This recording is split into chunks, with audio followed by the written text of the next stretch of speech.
In this video, I'll show you how you can use the new function library import feature from SAP to handle your SAP PI to PO migrations. So here we have created an object in one of our packages, and we create it as a function libraries. Then we can select upload here. We connect it to our ESR, and then we can add some something. There is some limitations on what it can be. Once you have it in here, you can then see the details of it. But we will not do that. We will just use this one, save as version 5 and deploy it. Okay, so now we have this, but obviously it is not really useful unless you have it in a mapping. So let's do that. To do that, we go to the Vigup Tool.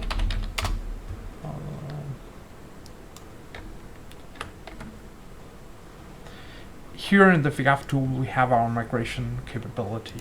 I have an interface that is using this 29 here, and if we go back to the PI repository, we can see on this 29 namespace here, we have a message mapping that is using a lot of these functions, global functions, etc.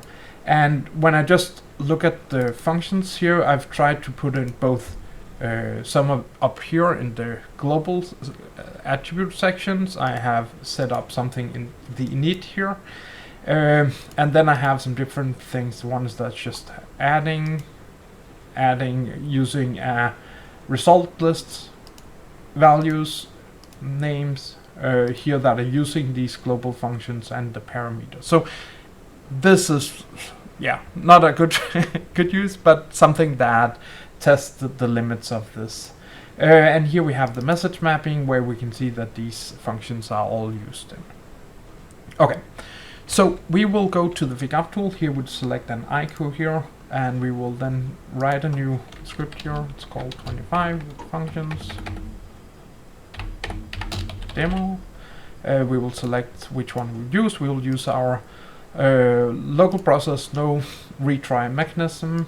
We would select here migrate, and now we have two options. So the previous one was we have this option here. We can say whether or not we want to use a shared resource. This is our standard approach, so let's just try that first. And we need to override shared artifacts here, so it makes sure that it rewrites everything. I will do a check here to check everything is correct, and then I will select migrate. I am sure this will fail because some of the things that we have in these Groovy functions should not be supported. So let's look here at it, so we can see it has here created this Groovy script here where it has something like this, and I think if you start running this it will fail because container is not available here, so this will fail. You would need to uncomment these things, global container. So this is obviously causing some problems for this migration. Anyway, we also have the new one, and to do that we need to override existing content. We need to create as a Groovy function here, and here once we have done, then we can select which version it will select. And the rule of thumb is that it would look for the name, and then it will look for the name in this Groovy or in this cloud integration function library object.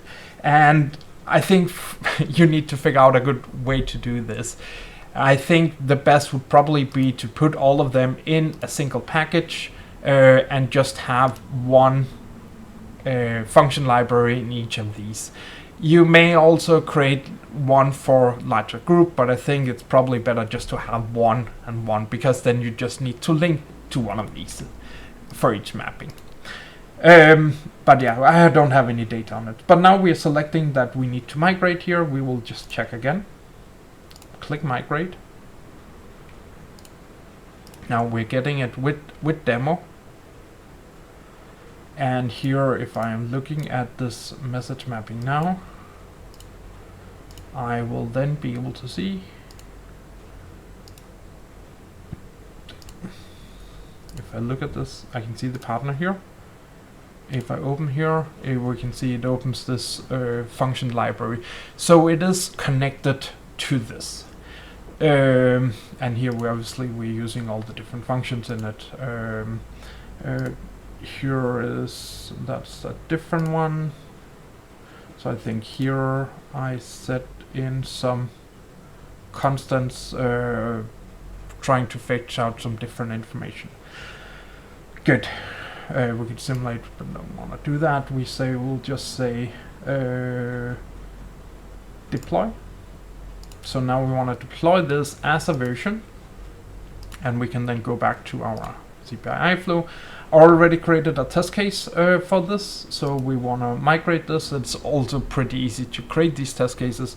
For the scenarios, we select migrate here. We add it to a test case. We can select where we want to check the output message. We just select OK. And now we have this message. We can run it, where we will send the data into this specific iFlow. And we will then be able to see if it worked correctly. So let's see. If we go here to the iFlow and check the messages, we can see it has been processed. And if we check here back in the Vigup Tool, we can see we got some errors here. The diff here, there is timestamp diff. But more importantly, we got, I think it had this name, Daniel, the init, we're using the complex function here. So all of these different things just worked the same way, and that was what we wanted to happen with this. So I was pretty impressed with that setup. We can obviously process some full comparison. This will make it work, and then once you've done this, you can transport using the Vigup Tool, and that is also just a few seconds operation. So let's just try that. To do that, we will go to the tracked object here. We will use the version we have here. We will select assign to ticket, the iFlow here, demo live. We will select our sample landscape. We will select save, synchronize here, boom, request license. So obviously in the real world you would have a different landscape setup, etc. But right now we just use this setup. We can also attach the function libraries, and it can automatically detect these just by attach all dependent objects. We will just start the transport without, because I've already transported these ones. So here I can plan my migration. I can configure all the different parameters that I need across the landscape. So not really sure.